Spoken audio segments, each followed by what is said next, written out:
Namen der Fraktionen. Zunächst für 2 Minuten im Namen der EVP-Fraktion Frau Kollegin Jordan Cizil. Spoštovani, radioaktivnost je nekoliko skrivnostna tema, do katere so ljudje praviloma zadržani, predvsem se je pa bojijo. Zaradi tega, ker se radioaktivnega sevanja ne vidi, ne občuti, lahko pa živim bitjem povzroči škodo in to veliko.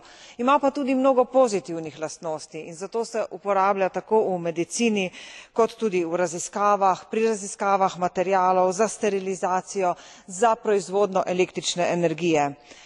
Da bomo uporabljali te pozitivne učinke, moramo seveda pravilno odgovoriti na strahove ljudi, poskrbeti moramo za njihovo varnost.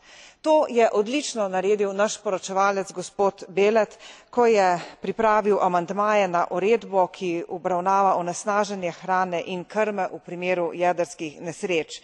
Čestitam mu za to, kar je pripravil, in iskreno upam, da bo vendarle Komisija spremenila svoje mnenje in bolj upoštevala to, kar je naš poročevalec predstavil.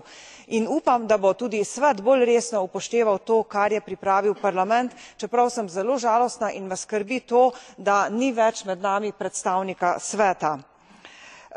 Sprašujem se, ali to kaže na ignoranco do mnenja Evropskega parlamenta v zvezi z vsebinami na jedrskem področju.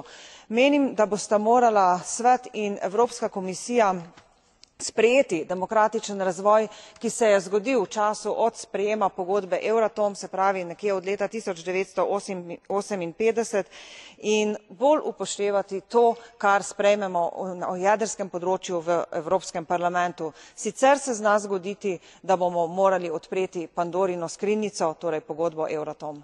Hvala.